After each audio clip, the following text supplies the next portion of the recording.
Ah, Animal Crossing. I have a very long history with this game. I remember when I was a farm boy and all I had was magazines to keep me informed. I was 11 at the time and I wanted a life sim game. The Sims was out, but I had a strict mom who wouldn't let me play teen-rated games because The Sims had this evil thing called pixelated nudity, apparently. So the fact that Nintendo was making a neat-rated one made me very excited as a kid. It had furniture, decorating, work, people to talk to, and as a lonely farm boy, the idea of virtual friends really made me excited. My nearest friend was miles away, so that was quite a walk to get somebody to talk to. But anyway, enough about me, let's talk about Animal Crossing New Horizons. As per the usual, I'm going to talk about the game's graphics, sound, gameplay, and replayability, along with any noteworthy features worth bringing up. So here we go! I'll start with graphics and presentation. The traditional Animal Crossing style has undeniably been improved and polished to a T. All the animals have a bit of a fluffy shine to them, or literal shine if you're Robot, the best villager, by the way. I'd like to mention something and say that the game kinda blows now. No, literally, a lot of items have wind effects added, and that tiny detail is actually kind of amazing. The trees and flowers rustle, as do certain items too. Like inside, if you put clothes or plants near a fan, they'll rustle in the wind. It's honestly an impressive little detail. That plus furniture items are almost all interactable now and do little gimmicks, so it adds to a bit of fun to seeing what an item might do. The user interface has undeniably been improved. It has a bigger inventory along with a focus on item stacks, which is a blessing when picking up fruit like in the previous iterations. I'm not gonna lie though, the user interface does lack a few features. Like when crafting and you want to craft multiple items, you have to do it for every single item. Sure, you can button mash to speed up the animation, but it's still a quality of life feature that was missed out. Still, going back to item management, your house storage is now easily accessible just by slapping a button. You no longer need a cabinet or closet to access it like you did in New Leaf. That, plus the size of it, is giant now. You start off with a decently sized storage, but after a few house upgrades, or at least where I'm at right now, I've gotten up to 800 item slots. Storage is a welcome addition, especially in a very collector-centric game. But user interface and graphics aside, the sound is also nice as well. The new music tracks for each hour are still present and very enjoyable. The game even has the usual Animal Crossing rain music, where the songs are played by softer instruments to match the atmosphere. They've also added hourly weather so it can change between rainy and sunny throughout the day. The music from KK's entries are still the same as the original Animal Crossing, with a few new tracks added, I'm sure. Maybe I haven't found them all yet, but I guess we'll see. Again, with this game's focus to detail, the small details of just adding the sound of water hitting a metal roof generate so much atmosphere. I am genuinely impressed. And also a minor mention, the animalese, or the voice garble they say, also sounds a bit better. Like I can almost vaguely hear them saying a word, I swear. It's also a nice feature for each of the characters, which helps define them just a touch further.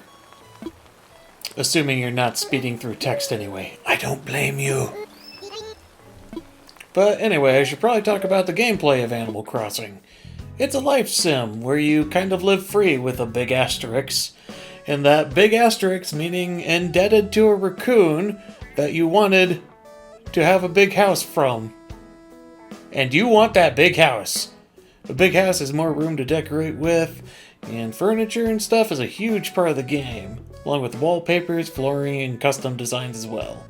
You can now even take those decorations outside by placing furniture outside and erecting fences as well. The biggest thing of Animal Crossing is it being your own little Zen garden to perfect. You have no pressure other than the possible peer pressure of people's islands being better than yours, but aside from that, it's like the traditional Animal Crossing games.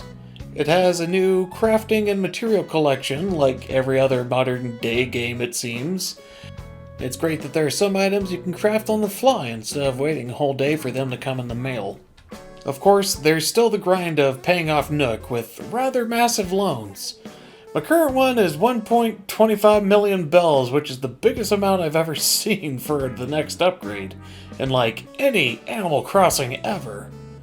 Of course, the best way to pay them off is to catch bugs and fish. There's even the addition of 2 new characters, Flick and CJ. They'll both randomly visit your town occasionally. They'll both buy your fish and bugs at 50% more than the usual price.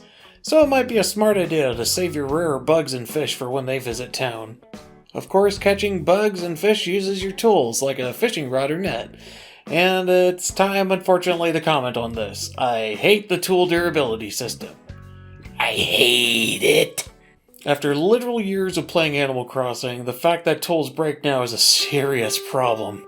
I could understand it with you crafting flimsy tools in the beginning, but now that my island is less like a Gilligan's Island episode and more like an actual civilization, why do I have tools that still keep breaking? I'm also annoyed because I've heard of people getting gold tools and them breaking too. What's the point?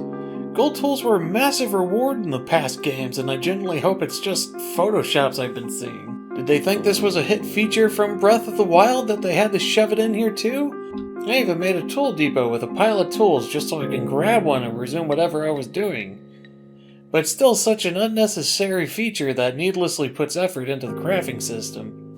And a few gripes into the crafting system, in addition to not being able to craft multiple items like I mentioned earlier.